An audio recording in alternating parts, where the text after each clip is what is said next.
میں دو وراثتیں ہیں، ایک امامت ایک خون.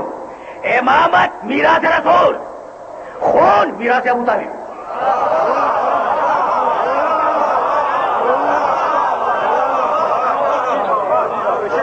خون میراث ابو طالب. اور اب اس جملے کے وزن کو محسوس کرنا، حسین نے جو جنگ جیتی ہے کربلا کی، وہ امامت سے نہیں جیتی، خون سے جیتی ہے.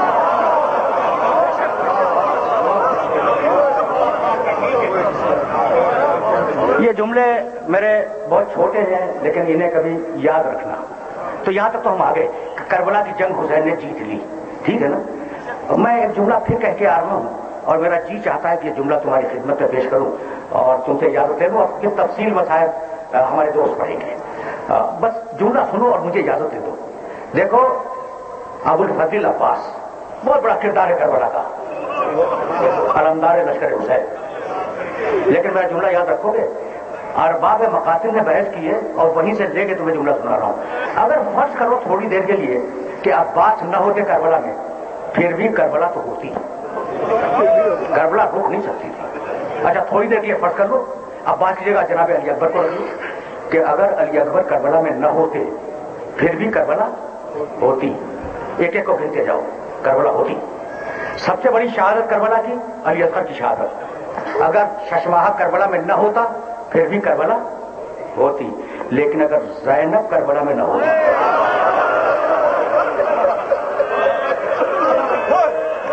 کربلا نہیں ہو سکتی تھی.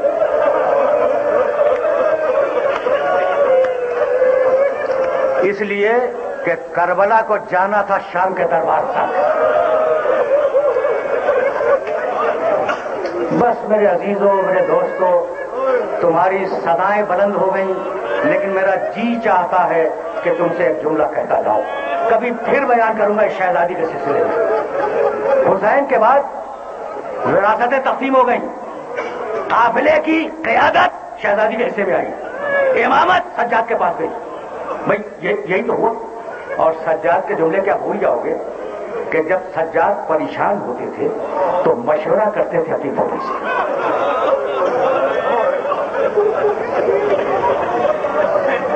زحمت تمام ہو گئی، آرام سے دو جملے سن لو. اب میں فقط اس لیے پڑھ رہا ہوں کہ میرا شمار بھی مصائب پڑھنے والوں میں ہو جائے. بیوی کو مصائب بہت پسند ہے، ورنہ مجلس تو ہو گئی اور قبلہ پڑھیں گے میرے پاس، ٹھیک ہے نا. لیکن یہ جملہ سن لو. یکم سفر کو سب نے لکھا ہے، سفر کی پہلی تاریخ کو دربار شام میں داخلہ ہے اہل حرم کا.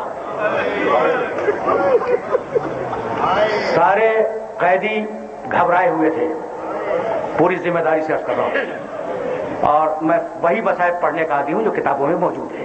ٹھیک، سارے قیدی اہل حرم گھبرائے ہوئے تھے. اب علی کی بڑی بیٹی کو سمجھو گے. ایک مرتبہ سجاد کے چہرے کو دیکھا، کہا سجاد گھبرانا مت، علی کی بڑی بیٹی تیرے ساتھ ہے.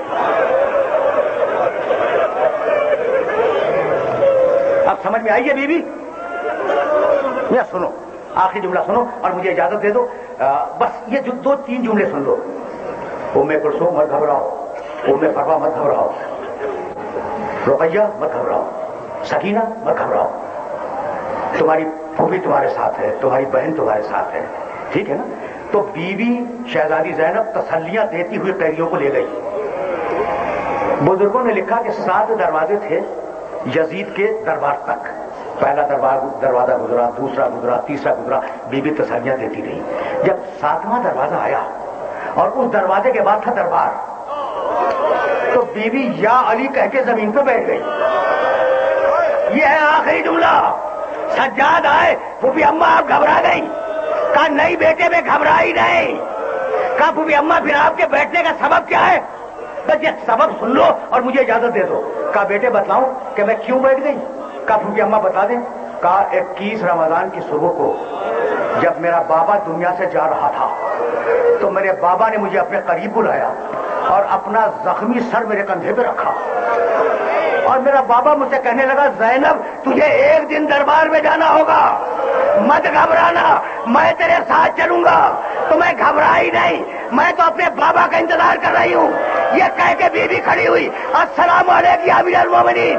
قیدیوں میرا بابا آ گیا، اب میرے ساتھ دربار میں جا۔ وَسَيَعْلَمُ الَّذِينَ ظَلَمُوا أَيَّ مُنْقَلَبٍ يَنْقَلِبُونَ رَبَّنَا تَقَبَّلْ مِنَّا إِنَّكَ أَنْتَ السَّمِيعُ الْعَلِيمُ۔